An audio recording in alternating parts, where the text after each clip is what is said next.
Aux funérailles de mon propre père, mon frère a dit, il est mort en pensant que sa fille était un échec et une prostituée.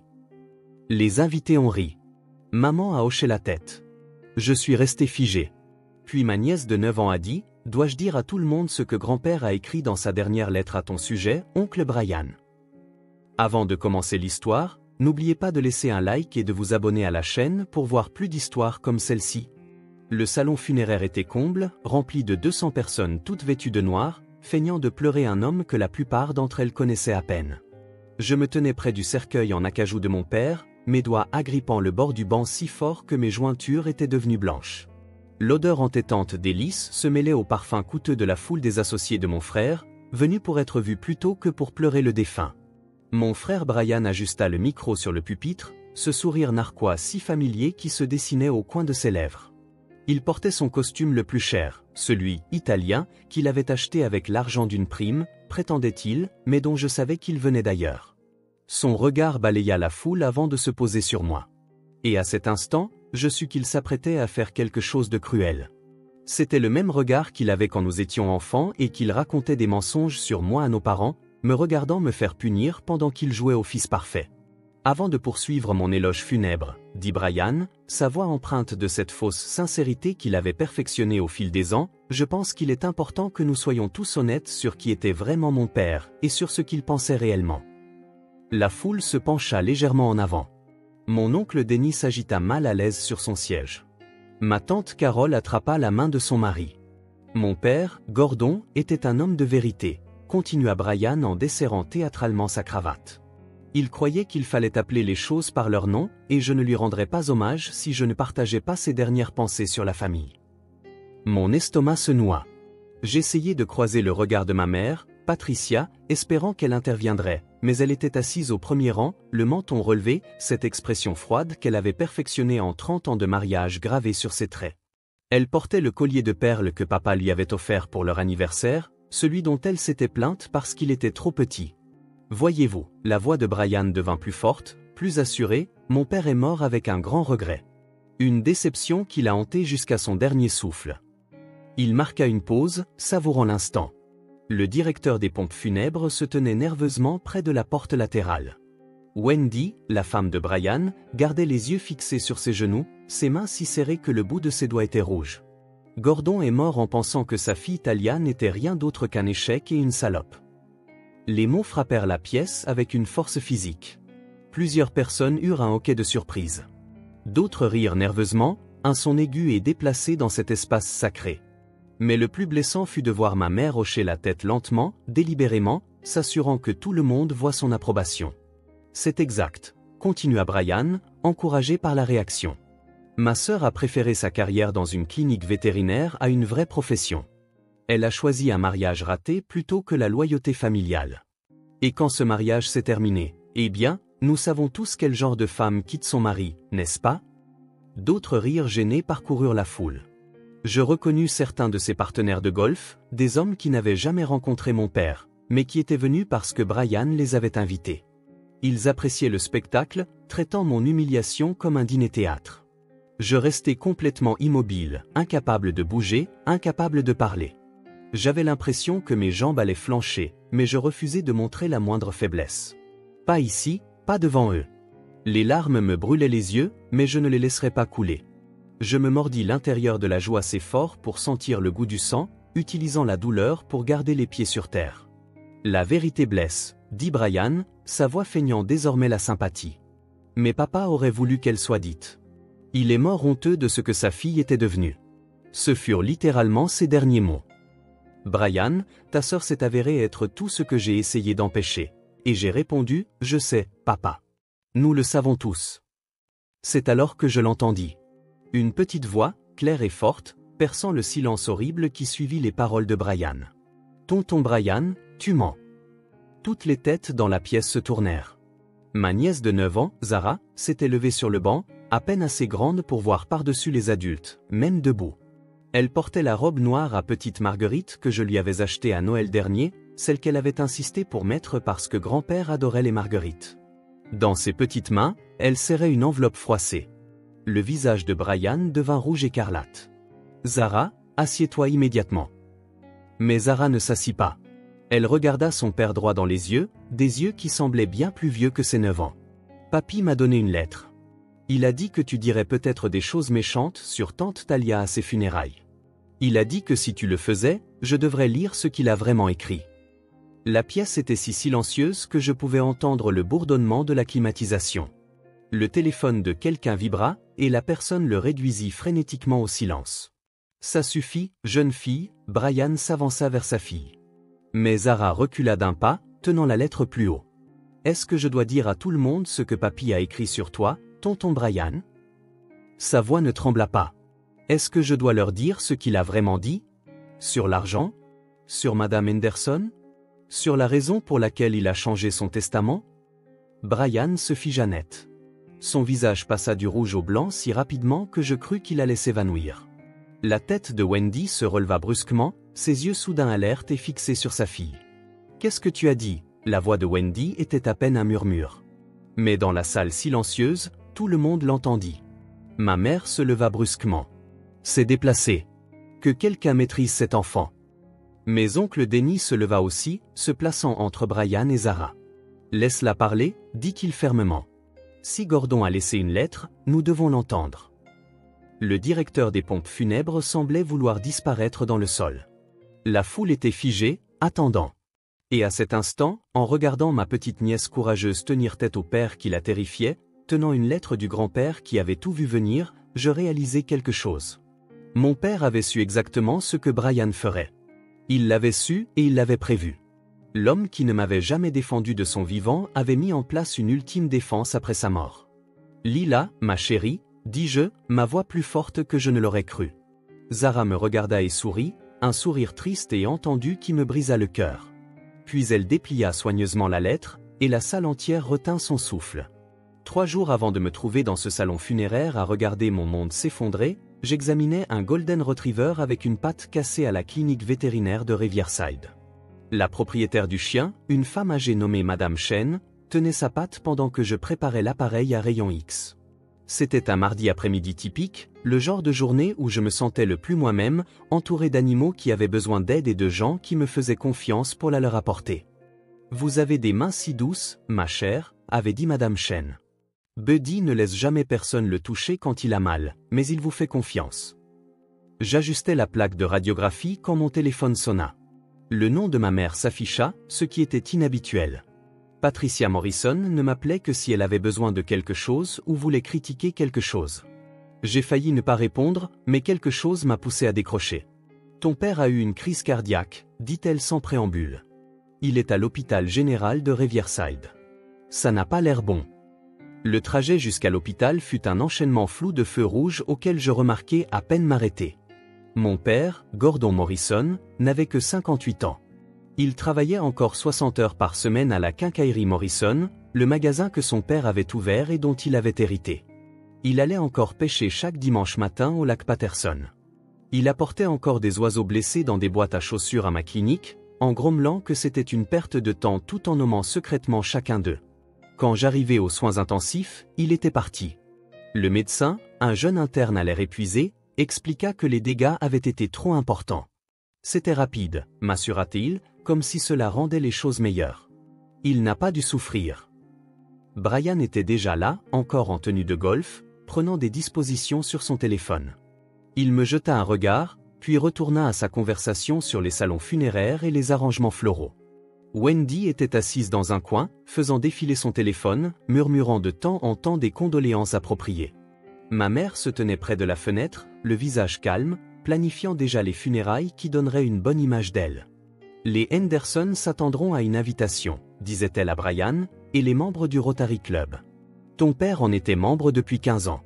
Je me tenais dans l'embrasure de la porte, les regardant planifier les funérailles de mon père comme un événement social, et je me souvins de la dernière conversation que j'avais eue avec lui. C'était dimanche, il y a à peine 3 jours. Il avait apporté un corbeau avec une aile abîmée. « Celui-là est un battant », avait-il dit en transférant soigneusement l'oiseau sur ma table d'examen. « Il me rappelle quelqu'un. »« Papa, tu ne peux pas continuer à me comparer à des animaux blessés », avais-je ri, en vérifiant si l'aile était cassée. « Pourquoi pas? Tu les répares, non? Tu t'es réparé toi-même aussi, après Martin. » Cela faisait 2 ans que j'avais divorcé. 2 ans que j'avais quitté Seattle pour revenir à Riverside. Le mariage avec Martin avait duré 5 ans. 5 ans de contrôle qui avaient lentement escaladé vers la violence. La goutte d'eau avait été quand il m'avait cassé le poignet pour avoir parlé trop longtemps à un collègue masculin lors d'un congrès vétérinaire. J'étais parti sans rien d'autre que mes vêtements et mon diplôme de vétérinaire, conduisant toute la nuit pour m'échapper. La réaction de ma famille avait été mitigée. Papa m'avait aidé à trouver un appartement, ne posant jamais de questions, mais connaissant en quelque sorte les réponses. Brian m'avait immédiatement qualifié d'échec, un autre exemple de mon incapacité à m'en tenir à quoi que ce soit. Et ma mère avait été la pire, suggérant que j'avais dû faire quelque chose pour provoquer Martin, que les mariages exigeaient des compromis, que le divorce était une faiblesse de caractère. Tu sais, il a réécrit son testament le mois dernier, la voix de Brian interrompit mes souvenirs. Il s'était approché pendant que j'étais perdu dans mes pensées, son téléphone enfin silencieux. Il a tout changé après ton retour. Il a dit qu'il devait réévaluer son héritage. Le testament m'est égal, Brian. Il rit, de ce rire sec qui signifiait qu'il allait dire quelque chose de cruel. Bien sûr que non. Tu ne t'es jamais soucié de l'entreprise familiale, du nom de famille, de rien de la famille. Trop occupé à jouer avec les animaux pour être une vraie Morrison. Les animaux ne mentent pas, dis-je doucement. Ils ne manipulent pas. Ils ne volent pas. Son visage s'assombrit. Fais attention, ma sœur. Papa n'est plus là pour te protéger. Mais c'était ce que Brian n'avait jamais compris. Papa ne m'avait jamais vraiment protégé. Il regardait Brian me tourmenter pendant toute notre enfance, restait silencieux quand maman favorisait son fils, détournait le regard quand il faisait équipe contre moi lors des dîners de famille. Sa protection se manifestait par de petits moments discrets, il m'apprenait à pêcher quand Brian était à l'entraînement de football, apportait des animaux blessés à ma clinique, se présentait à mon appartement avec des courses quand il savait que j'avais des difficultés financières après le divorce. Talia est ici, jouant à la fille dévouée maintenant, annonçait Brian lors des dîners de famille, sa voix portant à travers la table. Mais où était-elle quand sa carrière à Seattle était plus importante que la famille? Elle construisait sa vie, avait dit papa une fois à voix basse, mais il s'était tu quand maman lui avait lancé un regard noir. Construire une vie, avait ricané Brian. Elle fuyait ses responsabilités. Elle s'enfuyait, comme toujours. Ces dîners avaient lieu tous les dimanches après mon retour. Je restais assise là, coupant ma nourriture en morceaux de plus en plus petits pendant que Brian faisait sa loi et que maman hochait la tête en signe d'approbation. Papa me tapotait parfois la main sous la table, un petit geste qui voulait tout et rien dire. Il m'aimait. Je le savais. Mais il était trop faible pour se battre pour moi. Maintenant, debout dans cette chambre d'hôpital, regardant Brian orchestrer les funérailles de notre père comme une fusion d'entreprises, je réalisais que la faiblesse de papa nous avait tous façonnés. Brian avait appris qu'il pouvait prendre tout ce qu'il voulait sans conséquence. Maman avait appris que sa froideur ne serait jamais remise en question. Et j'avais appris à trouver l'amour et l'acceptation partout sauf à la maison, auprès des animaux que je soignais et de la petite communauté de la clinique qui appréciait réellement ce que je faisais. Les funérailles furent fixées au samedi. Brian prit toutes les décisions pendant que je restais silencieuse, connaissant déjà mon rôle assigné. La fille décevante qui s'assiérait tranquillement pendant qu'ils révisaient l'histoire pour servir leur propre récit. Le samedi arriva avec une chaleur inhabituelle pour un mois de mars, le genre de journée que mon père aurait passé au bord du lac plutôt qu'à l'intérieur d'un salon funéraire. J'arrivai au salon funéraire Shepherd à 9h du matin, 3 heures avant la cérémonie, dans l'espoir d'avoir un moment seul avec papa. Le parking était vide, à l'exception de la Mercedes de Brian et de la berline du directeur des pompes funèbres. Je trouvais Brian dans le bureau du salon funéraire, en train de fouiller dans des boîtes d'affaires de papa qu'il avait récupérées de la quincaillerie. Maman était assise à côté de lui, triant des photos avec un détachement clinique, écartant celles qu'elle jugeait inappropriées pour le diaporama commémoratif. « Celle-ci est horrible », dit-elle en jetant une photo de papa et moi à ma remise de diplôme de l'école vétérinaire. Il a l'air fatigué, et les cheveux de Talia sont en désordre. « J'aimerais la garder », dis-je depuis l'embrasure de la porte. Ils levèrent tous les deux les yeux. L'expression de Brian passa immédiatement à l'agacement. « Tu es en avance. La veillée familiale n'est pas avant 11 heures. » Je voulais placer quelque chose dans le cercueil. Je brandis le leurre de pêche préféré de papa, un spinet argenté cabossé qu'il utilisait depuis 30 ans. Il a attrapé son premier bar avec ça quand il avait 28 ans. « Absolument pas, dit maman en se levant. nous n'allons pas transformer le cercueil de ton père en boîte à pêche. Le directeur des pompes funèbres a déjà tout arrangé comme il se doit. Ce n'est qu'un leurre, maman. Il adorait la pêche. Il aimait beaucoup de choses, intervint Brian en sortant un dossier manie de la boîte. Tu veux savoir ce qu'il n'aimait pas? Tiens, j'ai trouvé ça dans son bureau. Ta dernière évaluation de performance de cette clinique à Seattle. Il l'a gardée pour une raison quelconque. Performance satisfaisante. Manque d'initiative en matière de leadership. Même ton patron savait que tu étais médiocre. Pourquoi papa aurait-il ça? Demandai-je, bien que je sache que Martin l'avait falsifié après avoir piraté mes emails, dans le cadre de sa campagne pour me convaincre que j'étais sans valeur. Je ne l'avais jamais vu moi-même jusqu'à présent. Parce qu'il gardait une trace de tous tes échecs, dit Brian en se levant et en s'approchant. Tout comme il suivait mes succès et ceux de maman. Tu vois la différence? Il étala des papiers sur le bureau, des coupures de journaux sur les récompenses professionnelles de Brian, des photos de maman à des galas de charité, des articles sur l'expansion de la quincaillerie. Puis il poussa une autre pile vers moi. Mes papiers de divorce, un avis concernant mes prêts étudiants, une photo de moi à mon mariage avec Martin, où mon sourire n'atteignait pas mes yeux. Voilà ce qu'il gardait de toi, dit Brian. Tes désastres. Brian, ça suffit, dis-je, la voix tremblante. Ce sont ses funérailles. Exactement. Ses funérailles. Et tu veux que ça tourne autour de toi, comme toujours. Pauvre Talia, la victime. Pauvre Talia, la fille incomprise. Pauvre Talia qui n'a pas pu garder un mari ou un vrai travail. Être assistante vétérinaire est un vrai travail. C'est ce que font les gens qui ne peuvent pas devenir de vrais vétérinaires, dit froidement maman. Tu avais les notes, les lettres d'acceptation, mais tu as choisi la voie de la facilité. Encore une fois. Le directeur des pompes funèbres frappa et entra. Je suis désolé de vous interrompre, mais les invités commencent à arriver. Alors que la salle se remplissait de personnes en deuil, je me retrouvais de plus en plus repoussé à l'arrière. Brian avait organisé les places pour refléter ce qu'il appelait une hiérarchie familiale appropriée. Lui et maman au premier rang avec Wendy et d'autres membres de la famille immédiate. J'étais placé au 3e rang, derrière les associés et les amis de golf de papa. Oncle Denny me trouva là, le visage rouge de colère. C'est ridicule. Tu es sa fille. Ça va, mentis-je. Je peux voir d'ici. Pendant la veillée, je regardais Brian arpenter la salle tel un politicien, serrant des mains et acceptant les condoléances tout en me jetant de temps en temps un regard satisfait. Il s'était posté près du cercueil, jouant le rôle du fils dévoué, racontant à qui voulait l'entendre ses projets de modernisation de la quincaillerie pour honorer l'héritage de son père. Papa a toujours dit que le magasin resterait dans la famille, dit-il à M. Patterson, le compagnon de pêche de papa. Il savait que je comprenais les affaires, que je comprenais ce que la quincaillerie Morrison signifiait pour cette communauté. Quand je m'approchai enfin du cercueil, Brian se mit devant moi. Fais vite. Des gens importants attendent. Je baissai les yeux sur mon père, son visage cireux et anormal dans la mort. Il lui avait coiffé les cheveux différemment, avec la raie du mauvais côté. Ses mains étaient jointes sur une Bible qu'il n'avait jamais lue, au lieu du magazine de pêche qu'il avait toujours sur lui.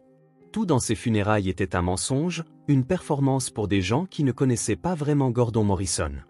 C'est alors que Brian commença son éloge funèbre. Il brossa le portrait d'un père qui avait bâti un empire commercial, qui avait élevé un fils brillant, qui avait été marié à un pilier de la communauté. Il parla aussi de déception. D'investissements qui n'avaient pas abouti, d'entreprises qui avaient échoué. Mais le plus grand chagrin de papa, dit Brian, sa voix prenant une fausse compassion qui me fit frissonner, fut de voir quelqu'un qu'il aimait choisir l'échec à plusieurs reprises, choisir la voie de la facilité, choisir de fuir la responsabilité et la respectabilité. Tout le monde savait de qui il parlait. Les têtes se tournèrent légèrement vers moi, puis se détournèrent, embarrassés par l'humiliation publique, mais trop mal à l'aise pour intervenir. Dans ces derniers jours, continua Brian, me regardant maintenant droit dans les yeux, il m'a dit que sa plus grande honte était d'avoir une fille qui était devenue exactement ce qu'il avait essayé d'empêcher. Il marqua une pause, laissant les mots s'installer, laissant la foule s'agiter et murmurer. Un échec. Et soyons honnêtes sur ce qui s'est passé avec son mariage. Une salope. Le mot atterrit comme une gifle. Plusieurs personnes eurent un hoquet de surprise. Quelques associés de Brian rirent même, un rire nerveux et cruel. Mais le pire fut de voir ma mère hocher la tête lentement, délibérément, s'assurant que tout le monde voit son approbation. Il est juste honnête, dit maman assez fort pour que tout le monde l'entende. Gordon aurait voulu que la vérité soit dite. Il a toujours dit que Talia avait besoin d'entendre des vérités difficiles. La pièce tourna, mes jambes tremblaient. 200 personnes assistaient à mon exécution publique, et personne n'allait l'arrêter. C'était la victoire finale de Brian, utilisant les funérailles de notre père pour me détruire complètement. C'est alors que j'entendis la petite voix qui allait tout changer. Je me levai de mon siège, les jambes tremblantes, mais l'esprit soudain clair. La sortie était à 6 mètres, un chemin droit le long de l'allée latérale. Je sortirais avec le peu de dignité qui me restait, quitterais Riverside pour toujours, et ne regarderais jamais en arrière. Ces gens avaient gagné. Ils pouvaient avoir leur version de l'histoire, leur mensonge sur qui était mon père et qui j'étais pour lui. Mais alors que je me tournais vers l'allée, une petite main attrapa ma robe noire, tirant doucement mais avec insistance. Je baissai les yeux et vis Zara, la fille de 9 ans de Brian, debout dans l'allée à côté de ma rangée. Son visage était strié de larmes, mais sa mâchoire était serrée avec une détermination qui semblait impossible pour quelqu'un de si jeune. « Tante Talia, s'il te plaît, ne pars pas », murmura-t-elle, bien que dans le silence stupéfait qui suivit les paroles cruelles de Brian, tout le monde à proximité put l'entendre. « Papy a dit que ça pourrait arriver. » Je m'agenouillai à son niveau, essayant de la protéger des regards de la foule. « Zara, ma chérie, tu devrais retourner avec ta mère. »« Non, » dit-elle fermement, puis plus fort. « Non, je ne le ferai pas. » Elle brandit une enveloppe, froissée et légèrement déchirée à un coin. L'écriture tremblante de mon père était visible sur le devant, pour Talia, la vérité. Brian s'était arrêté au milieu de sa phrase sur le pupitre, son visage passant du triomphe à la confusion. « Zara, qu'est-ce que tu fais? Retourne à ta place immédiatement. » Mais Zara redressa les épaules, ressemblant tellement à mon père à cet instant que j'en eus le souffle coupé. « Papy m'a donné cette lettre la semaine dernière. Il m'a fait promettre quelque chose. » Le directeur des pompes funèbres s'avança, incertain. Wendy se leva à moitié de son siège, le visage pâle. La foule se pencha, sentant un drame au-delà des procédures funéraires habituelles. « Il m'a rendu visite à l'école pendant le déjeuner, » continua Zara, sa voix devenant plus forte. « Il a dit qu'il avait peur pour son cœur. Qu'il avait des douleurs. Il m'a donné cette lettre et m'a fait mémoriser ce que je devais en faire. » Zara Marie Morrison, la voix de Brian était tranchante de menace. « Tu vas t'asseoir tout de suite ou il y aura des conséquences. » Ce mot, conséquence, sembla voler la résolution de Zara. Elle se tourna pour faire face à son père. « Comme les conséquences quand tu frappes maman? Ou les conséquences quand tu as pris de l'argent dans le coffre de papy et accusé la caissière ?» Wendy se leva complètement, la bouche ouverte de choc. « Zara, de quoi parles-tu? » « Papy savait tout, » dit Zara en serrant la lettre plus fort. « Il a tout écrit. Il a dit que si papa était méchant avec tante Talia à ses funérailles, je devrais tout lire à tout le monde. Il a dit que je saurais quand le moment serait venu. » Ma mère se leva de son siège, le visage rouge de colère. « C'est absolument déplacé. Que quelqu'un fasse sortir cet enfant immédiatement. Elle est manifestement confuse par le chagrin. » Mais oncle Denis s'avança dans l'allée, se positionnant entre Zara et quiconque essaierait de l'atteindre. « Gordon a été mon frère pendant 58 ans, dit-il calmement. S'il a laissé une lettre, nous allons l'entendre. »« C'est un faux, » balbutia Brian depuis le pupitre. « Papa n'aurait jamais... » Zara invente ça pour attirer l'attention.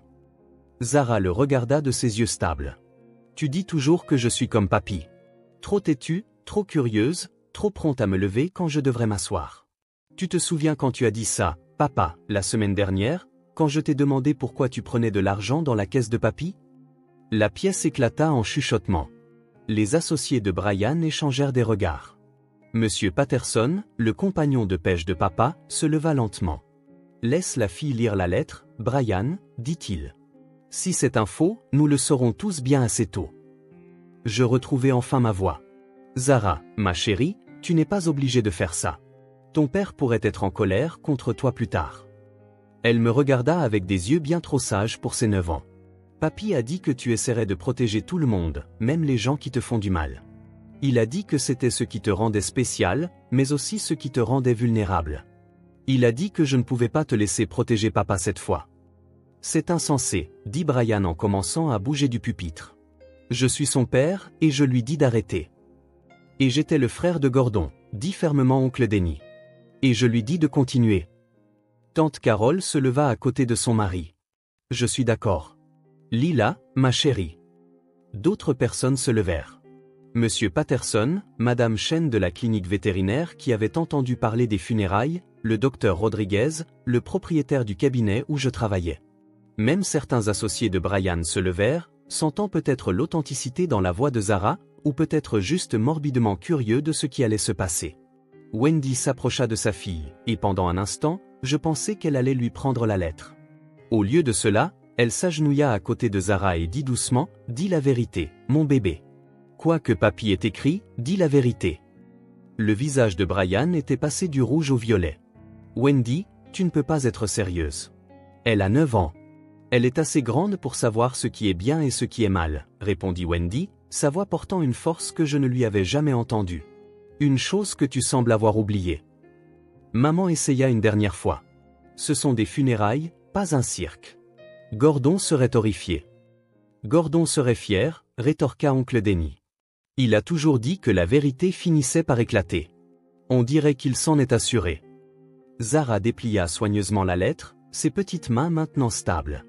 Le salon funéraire tomba dans un silence complet, à l'exception du bruit du papier qui se froissait. 200 personnes retinrent leur souffle, attendant. « Est-ce que je dois tout lire ?» me demanda Zara. « Même les passages sur papa et Madame Henderson ?» L'inspiration brusque de Wendy fut audible dans toute la pièce. « Madame Henderson, dit-elle lentement. Notre voisine. » Brian se jeta alors en avant, essayant d'atteindre sa fille, mais oncle Denny et monsieur Patterson le bloquèrent. « N'ose même pas, cria-t-il. Cette lettre relève des affaires familiales privées. » Alors tu n'aurais pas dû rendre la douleur de tante Talia publique, dit simplement Zara. Papy a dit que si tu pouvais la blesser devant tout le monde devrait connaître la vérité sur toi. Elle baissa les yeux sur la lettre, puis me regarda à nouveau. Il t'aimait, tante Talia. Il t'aimait plus que tout. Il voulait que tout le monde le sache. Je hochai la tête, les larmes coulant enfin. Lila, ma chérie. Lis tout. Zara se redressa, tenant la lettre à 2 mains, et commença à lire de sa voix claire et jeune qui porta à travers le salon funéraire silencieux. Ma chère famille, si vous entendez ceci, c'est que je suis parti.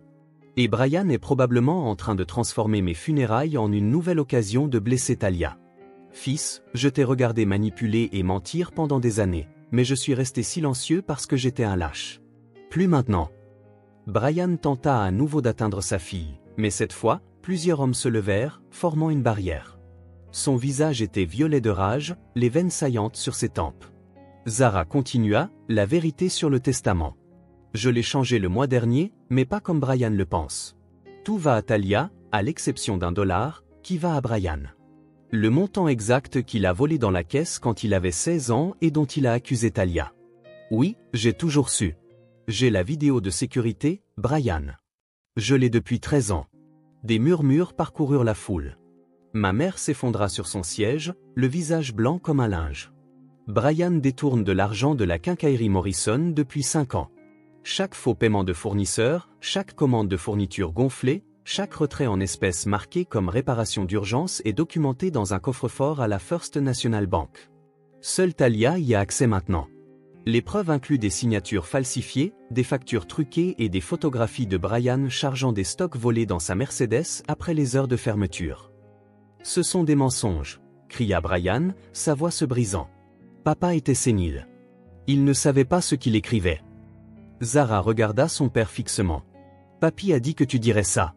C'est pourquoi il a demandé au docteur Morrison, ou sans lien de parenté, de faire une évaluation cognitive 2 jours avant d'écrire ceci. Ce rapport est aussi dans le coffre-fort. Elle retourna à la lettre. Patricia, ma femme, tu as permis la cruauté de Brian parce que tu te voyais en lui.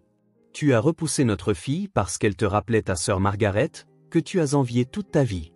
Oui, je sais pour Margaret. Comment elle a épousé l'homme que tu aimais, comment elle a eu la carrière que tu voulais. Tu as puni Talia pour les péchés de Margaret, pour être talentueuse et gentille quand tu voulais qu'elle soit ta mère comme toi. Ma mère se leva brusquement. C'est inventé. Gordon n'aurait jamais. Assieds-toi, Patricia, dit sèchement oncle Denny. Nous savions tous que Gordon voyait tout. Il ne l'a juste jamais dit à voix haute jusqu'à maintenant. Zara continua de lire. Mais Talia, Elle est revenue après que Martin l'ait frappée. Oui, je savais pour les abus, ma chérie. J'ai engagé un détective privé. J'ai des photos de tes bleus, des copies de tes dossiers médicaux, des enregistrements de Martin te menaçant. Ils sont tous dans le coffre-fort. J'aurais dû faire quelque chose alors, mais j'étais encore un lâche. J'avais encore peur de la colère de Patricia, du jugement de Brian. Je sentis mes genoux fléchir. Papa avait su. Il avait tout su et tout documenté. Oncle Denny me soutint, son bras fort autour de mes épaules. Chaque dîner du dimanche auquel Talia assistait pendant que Brian se moquait d'elle était une torture pour moi. Chaque mot cruel que Patricia disait sur le divorce me rendait malade. Mais Talia revenait toujours, essayait toujours de nous aimer. Elle travaillait dans cette clinique non pas parce qu'elle avait échoué, mais parce qu'elle avait trouvé sa vocation. Le docteur Rodriguez m'a dit qu'elle aurait pu être vétérinaire, mais qu'elle a choisi de travailler directement avec les animaux plutôt que de gérer un cabinet. Elle a choisi la compassion plutôt que l'ambition. Le docteur Rodriguez hocha la tête depuis son siège. C'est vrai. Je lui ai proposé un partenariat 3 fois. Elle l'a refusé pour continuer à travailler directement avec les animaux. La voix de Zara devint plus forte. Brian, tu ne venais que lorsque tu avais besoin d'argent. 43 fois en 2 ans, tu es venu au magasin après les heures de fermeture. 41 de ces fois, de l'argent a disparu. Tu pensais que je ne remarquais pas le schéma, mais j'ai tout documenté. Le bâtiment de la clinique vétérinaire au 445 Maple Street. Je l'ai acheté l'année dernière par l'intermédiaire d'une société écran. L'acte de propriété est déjà au nom de Talia. La maison sur Willowbrook a elle aussi. La quincaillerie, elle peut la vendre et utiliser l'argent comme elle le souhaite. Mais connaissant Talia, elle la transformera probablement en refuge pour animaux. Wendy s'était complètement éloignée de Brian, se tenant maintenant avec Zara. Continue de lire, mon bébé. Maintenant, la vérité la plus difficile, lut Zara, sa voix tremblant légèrement. Brian a une liaison avec Susan Henderson depuis 18 mois. J'ai des reçus de cartes de crédit d'hôtel, des photos du détective privé et une vidéo très intéressante de la caméra de sécurité du magasin de la veille de Noël dernier, quand tu as dit à Wendy que tu faisais l'inventaire. Arrête, hurla Brian, se jetant à nouveau en avant, mais cette fois ses propres associés le retinrent. Susan Henderson, la voix de Wendy était d'un calme mortel. La femme qui garde notre fille, qui vient dîner chez nous tous les dimanches. Zara regarda sa mère avec des excuses, puis continua. Il y a plus. Brian a une deuxième famille à Riverside Heights, une femme nommée Cheryl et un fils de 3 ans nommé Michael. Ils paient leur loyer avec l'argent qu'ils volent au magasin. Le salon funéraire explosa. Wendy s'effondra sur une chaise. Brian criait aux poursuites judiciaires et aux mensonges. Ma mère essayait de partir mais trouva son chemin bloqué par la foule qui se pressait pour en entendre plus. Si Brian conteste ce testament, lut Zara, élevant la voix au-dessus du chaos, toutes les preuves iront à la police, au fisc et au procureur général de l'État. Si Patricia le conteste, ses propres secrets seront révélés, y compris l'argent qu'elle cache au fisc sous le nom de jeune fille de sa mère, Patricia Winters. De plus, continua Zara, j'ai créé un fonds pour ma petite fille, Zara, accessible à ses 18 ans, car elle est la seule Morrison, à part Talia, à avoir un semblant de morale. Wendy, divorce de Brian et prend tout. J'ai déjà payé ton avocate, Catherine Sharp. Elle attend ton appel. Les derniers mots de la lettre résonnèrent clairement. Talia, tu n'as jamais été un échec. Tu as été ma seule réussite, une enfant qui a appris à aimer malgré être entourée de ceux qui ne le pouvaient pas. Je suis désolé d'avoir attendu la mort pour te défendre. Vis librement maintenant. Tu es enfin libre. Zara leva les yeux de la lettre, des larmes coulant sur son visage. Il y a un post-scriptum juste pour moi. Il dit, Zara, tu es courageuse comme ta tante Talia. Prenez soin l'une de l'autre. Les monstres ne peuvent plus vous faire de mal. Brian se libéra et chargea vers sa fille. Mais avant que quiconque puisse l'arrêter, Wendy se mit entre eux. La gifle qu'elle lui asséna résonna dans le salon funéraire comme un coup de feu. 3 ans, dit-elle, sa voix mortelle. Notre voisine? Une deuxième famille? Tu as détruit la réputation de Talia tout en menant 3 vies distinctes. Elle se tourna vers moi, le mascara coulant sur son visage. Talia, je suis tellement désolé. Je savais qu'il était cruel, mais je ne lui ai jamais tenu tête. J'étais une lâche, moi aussi. Le directeur des pompes funèbres retrouva enfin sa voix. Peut-être devrions-nous faire une courte pause. Non, dis-je, me levant complètement pour la première fois. Nous allons terminer ces funérailles correctement. Mon père mérite au moins ça. Je me dirigeais vers le pupitre où Brian s'était tenu, regardant la foule assemblée. Certains choqués, d'autres satisfaits, d'autres déjà au téléphone, appelant probablement des avocats ou des journalistes. Mon père n'était pas un homme parfait, dis-je. Il a été faible quand il aurait dû être fort, silencieux quand il aurait dû parler. Mais à la fin, il a trouvé son courage. Il s'est assuré que la vérité serait dite, même s'il ne pouvait pas la dire lui-même. Je sortis le leurre de pêche que j'avais apporté. C'était son leurre préféré. Il a attrapé son premier bar avec ça quand il avait 28 ans, le lendemain de ma naissance. Il disait que ce poisson lui avait appris la patience, que les bonnes choses arrivent à ceux qui attendent et travaillent en silence. Je me dirigeai vers le cercueil et plaçai le leurre dans ses mains, remplaçant la Bible. Il a attendu trop longtemps pour parler, mais il s'est assuré que ses mots compteraient quand il viendrait. Les funérailles se terminèrent dans le chaos, mais d'une certaine manière, cela semblait plus honnête que la performance policée que Brian avait prévue. Il essaya d'arracher la lettre à Zara, mais le directeur des pompes funèbres avait déjà appelé la sécurité. 2 agents l'escortèrent dehors pendant qu'il criait à la contrefaçon et aux poursuites judiciaires, le visage toujours violet de rage. Ma mère partit par la porte latérale sans parler à personne. Son image si soigneusement construite brisée devant la société même qu'elle avait tant essayé d'impressionner. Ce soir-là, je m'assis seul dans la quincaillerie de mon père, utilisant la clé qu'il avait cachée pour moi des années auparavant sous le béton fissuré du parking. L'odeur familière de la sciure et du polish à métal emplit mes poumons alors que je parcourais les allées, passant mes doigts sur les étagères qu'il avait approvisionnées quelques jours seulement avant sa mort. Dans son bureau, je trouvais la pièce secrète qu'il avait mentionnée dans sa lettre privée, dissimulée derrière un faux panneau dans le placard à fournitures. À l'intérieur se trouvait tout ce qu'il avait promis. Des boîtes de preuves contre Brian. Des liasses de billets dans des enveloppes marquées « Pour la liberté de Talia ». Et des albums photos que ma mère prétendait avoir détruits. Chaque pièce de théâtre de l'école, chaque foire scientifique, chaque fête d'anniversaire qu'elle disait ne pas valoir la peine d'être documentée. Il les avait tous gardés, cachés comme des trésors dans cette pièce secrète où son amour pouvait exister sans jugement. La lettre qu'il avait écrite juste pour moi était sur son bureau, plus courte et plus personnelle que celle que Zara avait lue. Ma chère Talia, j'étais un homme faible qui laissait la peur le contrôler. Ton frère a hérité de mes pires traits, mais tu as eu la seule bonne chose que j'avais, mon cœur. Je t'ai regardé sauver des oiseaux blessés quand tu étais enfant, et maintenant tu sauves des animaux blessés en tant que femme. Tu as essayé de me sauver aussi, même si je ne le méritais pas. Le magasin a été ma prison, mais il peut être ta liberté. Vends-le. Utilise l'argent pour construire quelque chose de beau. Tu n'as jamais été faite pour la quincaillerie et les factures. Tu étais faite pour guérir. Je t'aime.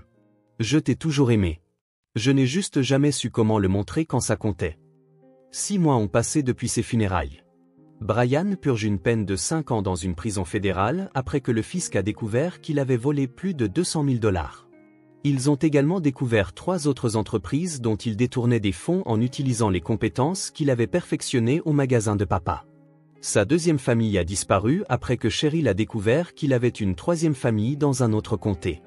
Wendy a divorcé de lui en un mois et a tout obtenu. La maison, les voitures, les actifs cachés que l'expert comptable judiciaire a trouvés.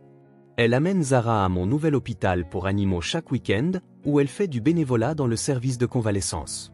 Zara veut devenir vétérinaire maintenant, et elle a les notes et la détermination pour y arriver. Ma mère a déménagé en Floride pour vivre avec sa sœur Margaret, celle qu'elle avait enviée toutes ces années. Selon Margaret, qui m'a appelé le mois dernier, Patricia passe ses journées assise au bord de la piscine, refusant de discuter de ce qui s'est passé.